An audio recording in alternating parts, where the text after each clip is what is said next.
Good morning, this is Pastor Jay with Messiah Lutheran Church.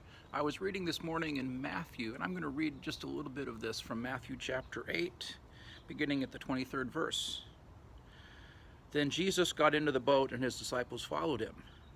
Without warning, a furious storm came up on the lake, so that the waves swept over the boat.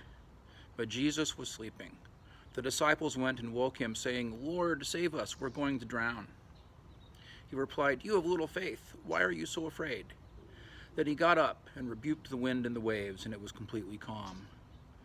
The men were amazed and asked, "What kind of man is this?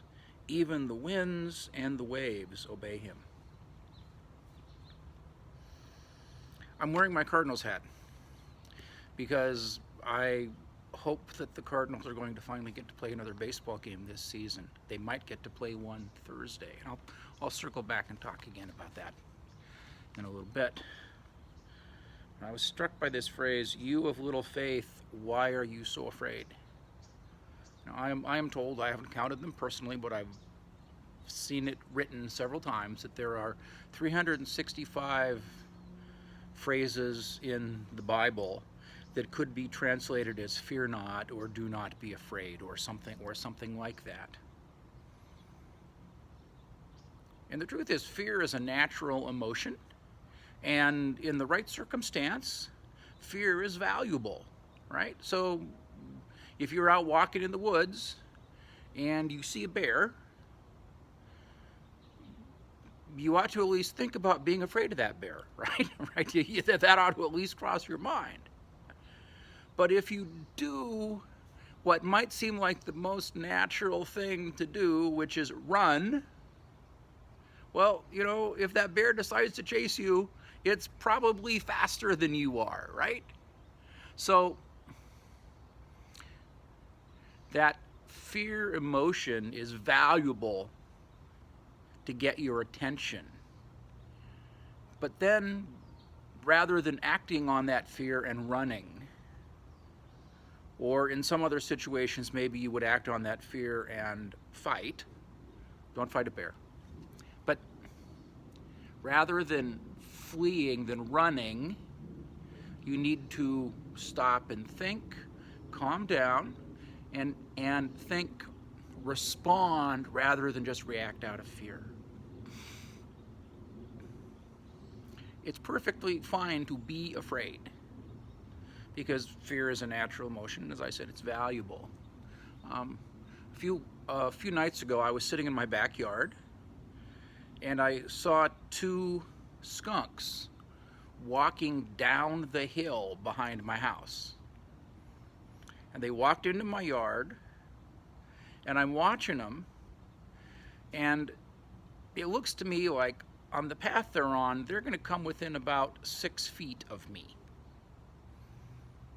And I thought, this might not be good, right? This might be a bad thing, because maybe they just haven't noticed me yet because I'm sitting still. But when they get close enough, they're going to realize I'm here, and what are they going to do, right? And then I didn't want to have that happen. So before they got too close, I went inside.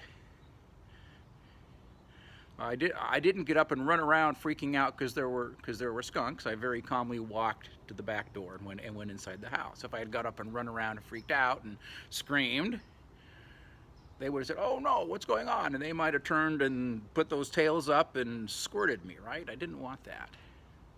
So recognizing something that is worthy of fear can be valuable as long as we don't then act out of fear.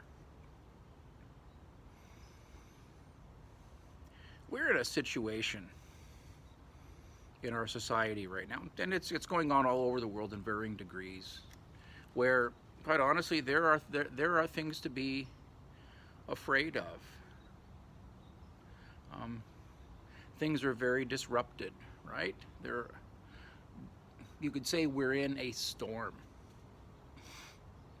And I don't want to get into a debate about what's causing the storm, but you could all think of several things that it might be, right? And rather than acting out of fear, We need to slow down. We need to respond, not react. And have faith. Have faith in Jesus. Trust Him in the storm where there are things to be afraid of. We can have faith and we can have trust. And when we have faith and trust, we can slow down. We can respond rather than react out of fear. We can cast our anxieties on Him. And we can pray that the Cardinals finally get to play another baseball game this week. God bless you. Have a great day.